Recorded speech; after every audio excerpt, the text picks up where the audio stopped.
O que o Bolsonaro e o Paulo Guedes querem fazer não é uma reforma da Previdência, mas é o fim da Previdência Pública e a sua substituição por uma Previdência privada, que é a chamada capitalização. Em todos os países em que foi adotada, a capitalização deixou milhões de idosos miseráveis e gerou custos insustentáveis para o Estado. Hoje eu vou explicar um pouco melhor por que isso aconteceu.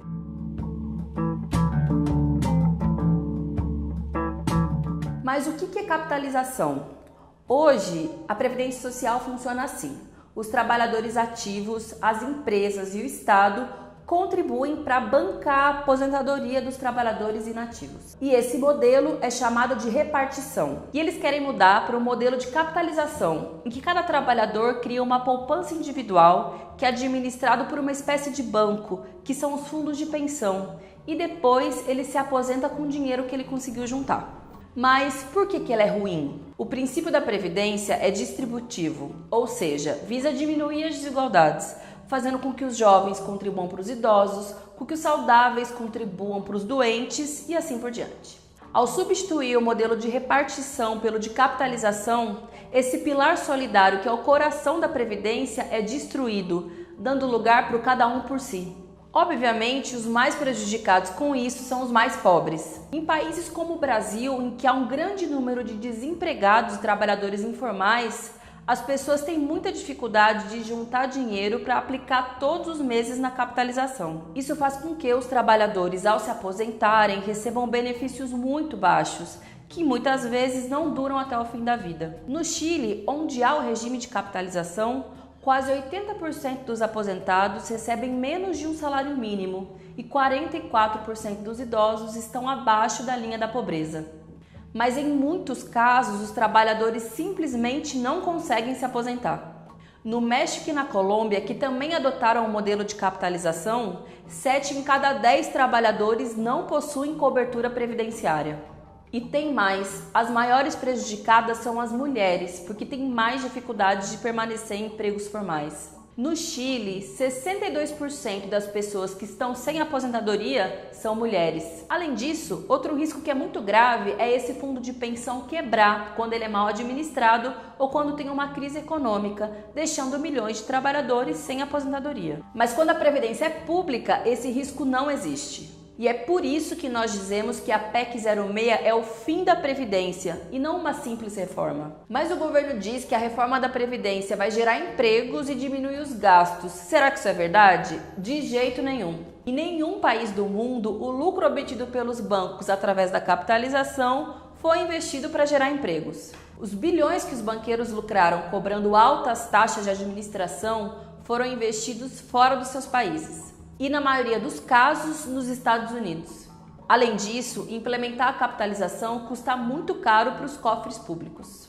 Isso acontece porque os trabalhadores da ativa, quando são inseridos na capitalização, param de contribuir para os trabalhadores aposentados e juntam somente para a própria aposentadoria. E para que os trabalhadores inativos não percam seus benefícios, o Estado é obrigado a repor essa perda de receitas. Há quase 40 anos, o Chile adotou o modelo de capitalização, mas até hoje o Estado precisa pagar 2,5% do seu PIB por ano para cobrir os custos da transição.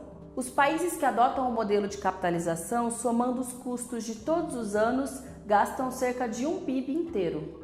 Ainda não existem cálculos definitivos sobre quanto será esse custo de transição no Brasil, mas muitos especialistas dizem que o custo pode ser ainda maior do que nos outros países. Ou seja, muito mais do que o tal do R$1 trilhão que o Paulo Guedes diz que vai economizar com a reforma da Previdência.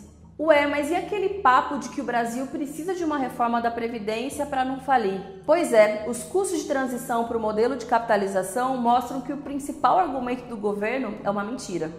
A capitalização trouxe problemas sociais e econômicos tão graves que 18 dos 30 países que adotaram esse modelo voltaram para a repartição. Tudo isso é muito absurdo, né? Mas agora vem a pior parte. A capitalização foi criado pelo ditador chileno Augusto Pinochet, um dos piores genocidas da história.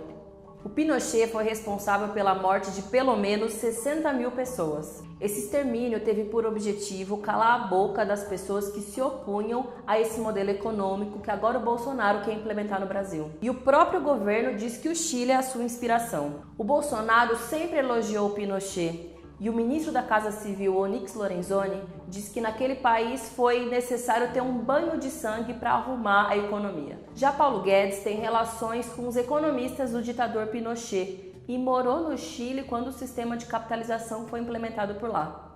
E agora ele quer trazer essa barbárie para o Brasil. Mas os interesses do ministro não são só ideológicos. O Paulo Guedes enriqueceu no mercado financeiro, inclusive administrando os fundos de pensão. Aliás, o Tribunal de Contas da União está investigando Paulo Guedes por gestão fraudulenta de R$1 bilhão de fundos de pensão públicos.